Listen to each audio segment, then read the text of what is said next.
So in late May, early June of 2013, we were made aware that the Regina bypass was going to go through one of our properties.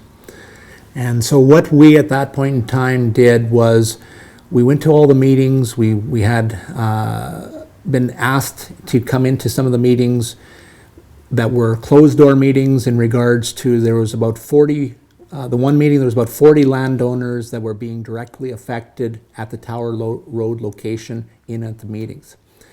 These were informational meetings put on by the MMM group. And in these meetings we sat in on, there were a lot of people that once they found out the direction that the bypass was going to take, they became quite concerned that, first of all, it was too close to the city of Regina. Second of all, that they were going to be directly affected by the bypass. So in these meetings, people were quite vocal in regards to that it was in the wrong place. Who put on these meetings?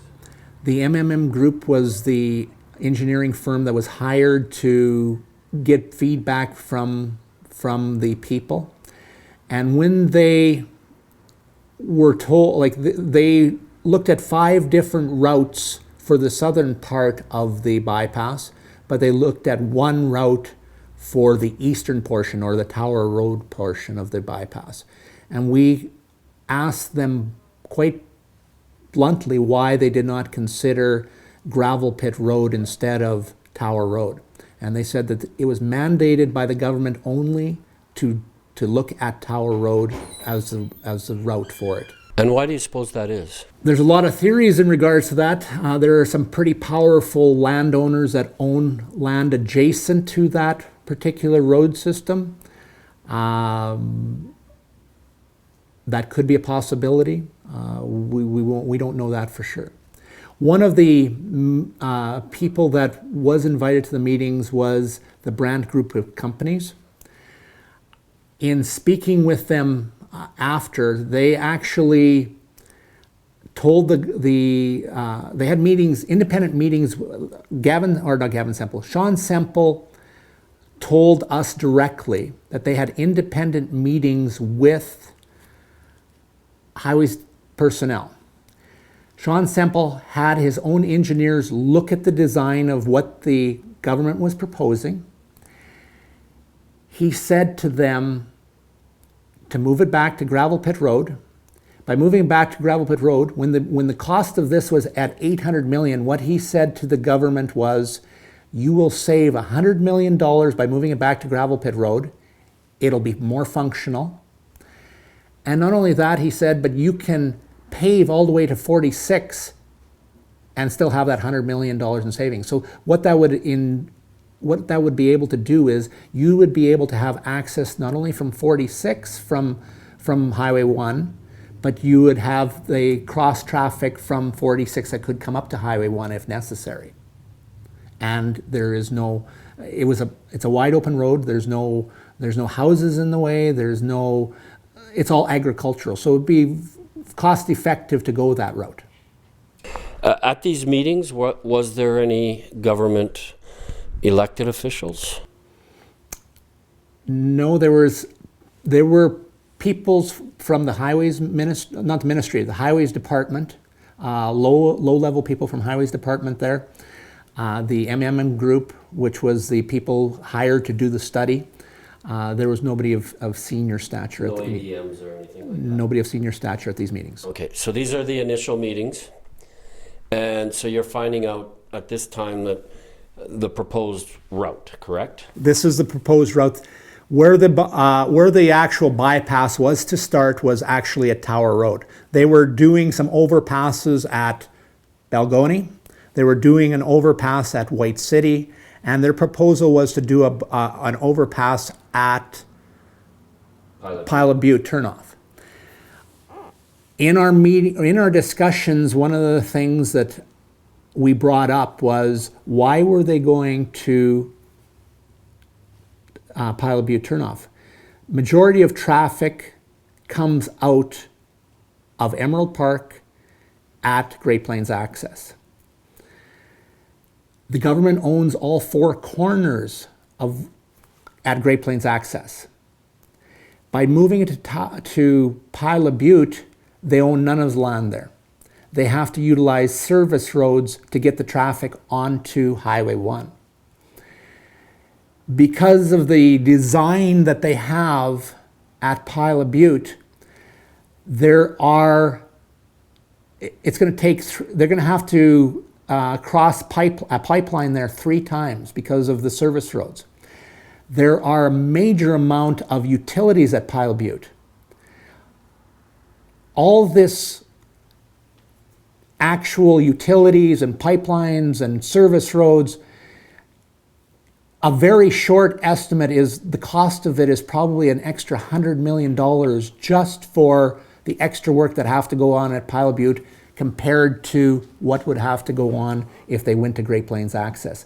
And the unfortunate part is that it isn't direct access for the people from Emerald Park or the other side.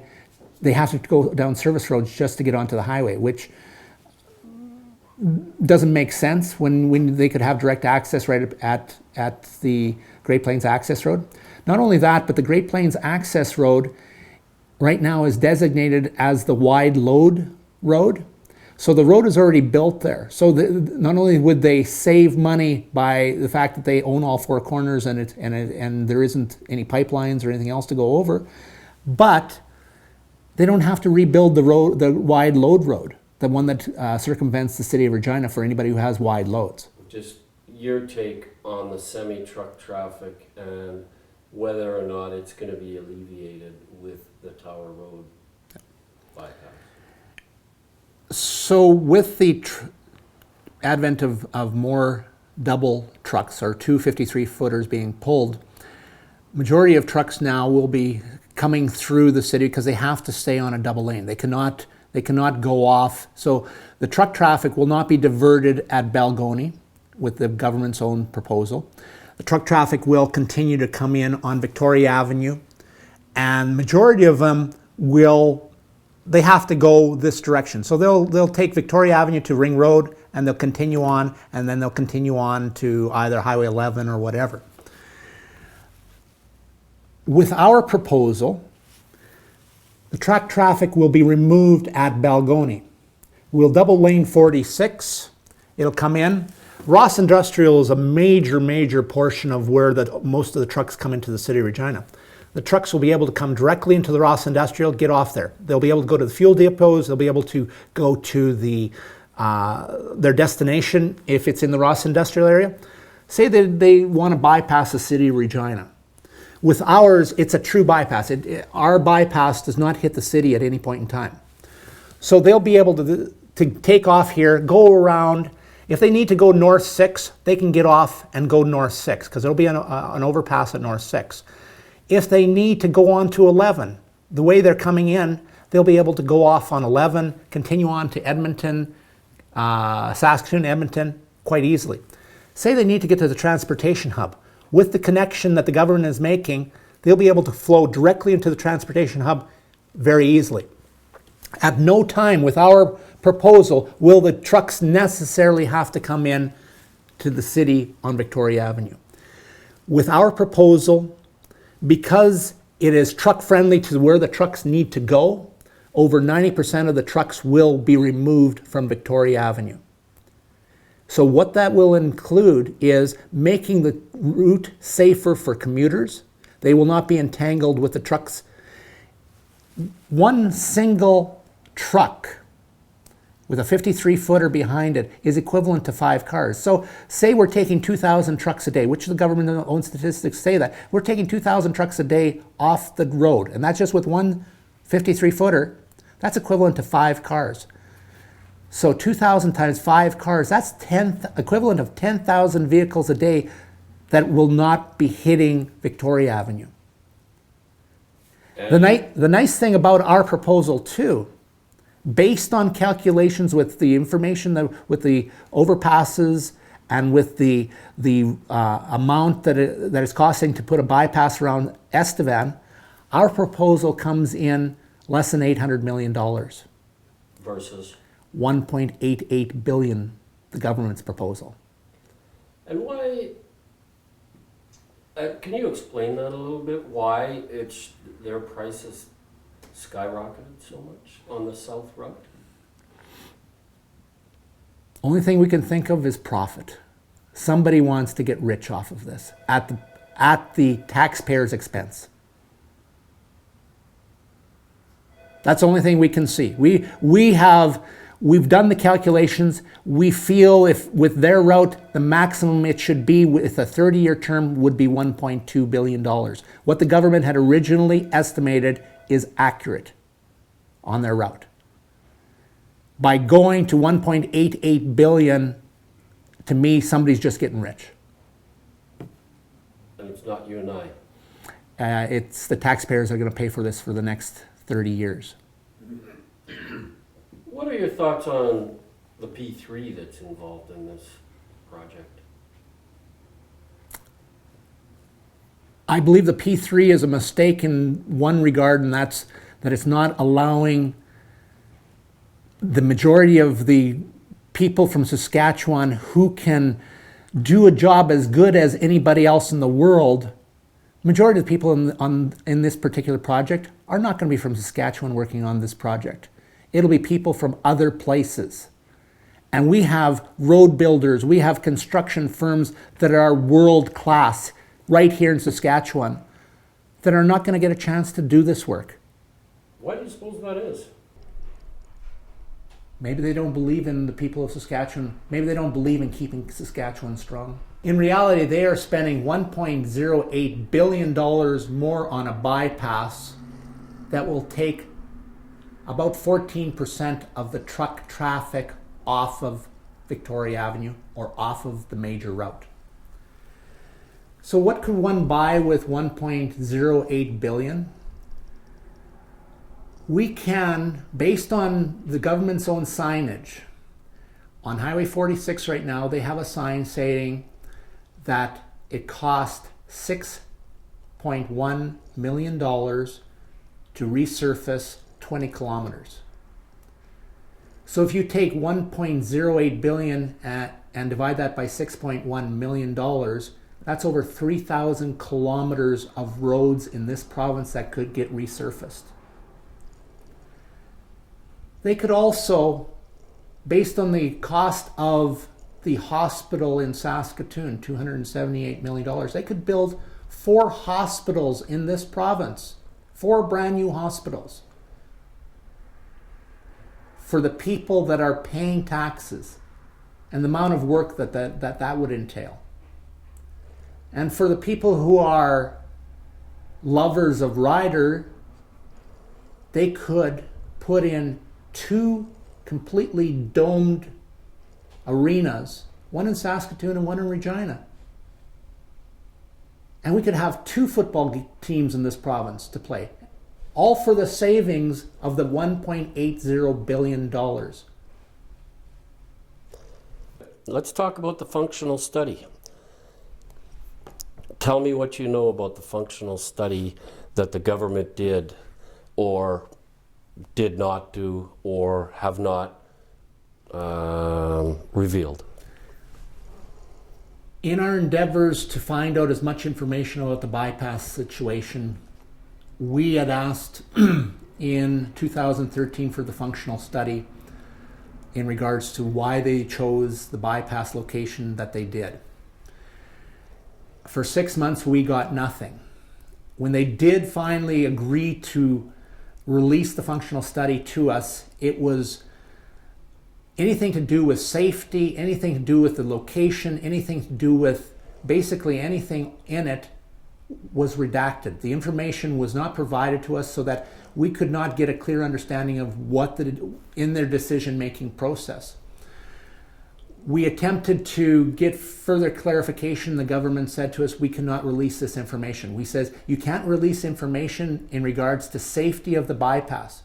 No, that's all information that is private and it could influence the bidding situation, so we cannot release that to the public. I said, we asked specifically, we said safety is something that will influence the decision as to the cost of this. We just want to know how safe this is going to be for the driving public. None of the information was given to us. We had to attempt to find as much information as we could on our own. Unfortunately, to date, the award of the contract was in July. This is of 10th of September. We still have not been, we've asked for the functional study, we still have not been given the functional study. So this is still a secret to the taxpayers, it's a secret to anybody involved in it. Was there any verbiage around why they chose not to go the north route, 46? In early 2014, we had a meeting with the current Minister of Highways, Minister Hepner, and we had a discussion with her in regards to that the northern route would be much cheaper, a much more preferable route.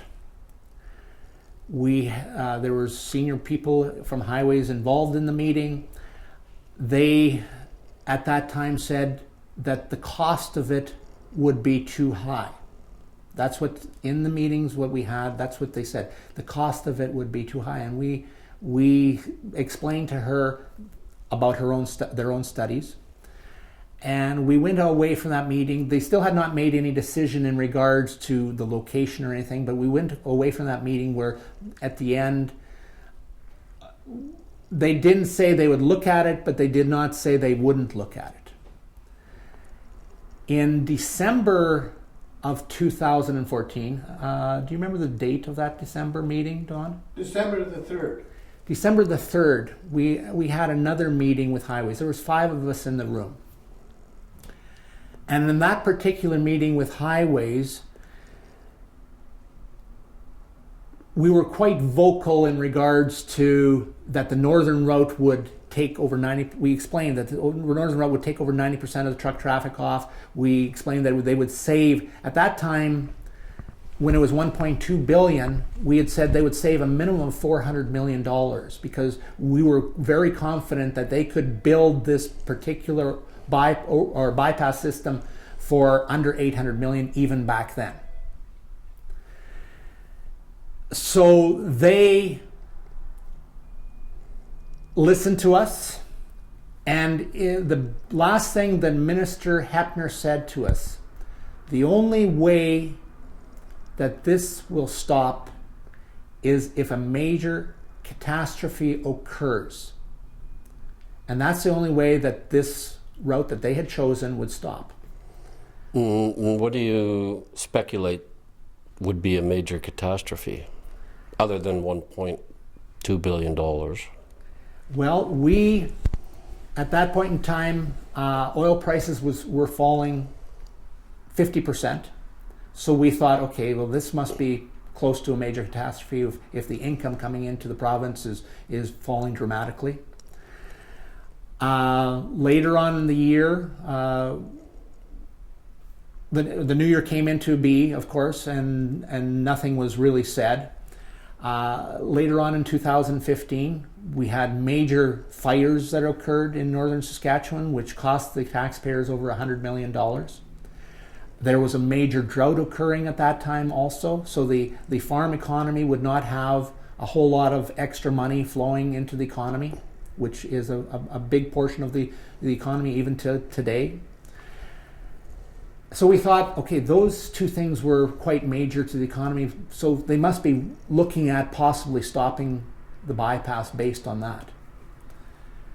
And then in July, when we found out that they signed a contract for $1.88 billion, we did not understand how that wasn't the most major catastrophe of all. To go from what they had announced at $1.2 billion to go $680 million over what they had budgeted, that has to be a major catastrophe. Let's talk about expropriation. Are people being compensated fairly? We have yet to meet anybody who feels that they've been treated fairly by the government. In the end, most of them throw up their hands and say, you can't fight them. And they're going to take it anyway. So a lot of them are looking for a better deal. Majority of people from what we've talked to are going to go to court to try get a better deal because it's being expropriated anyway. And are they getting 80%, 70% of fair value? Give you an idea of what costs are. If you go to where they sell 1 acre lots, and that's just out by where the Stars Lottery House, it's near Pile Butte there.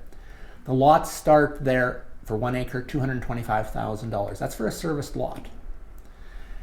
The lots where people have their houses on, they were receiving $60,000 an acre.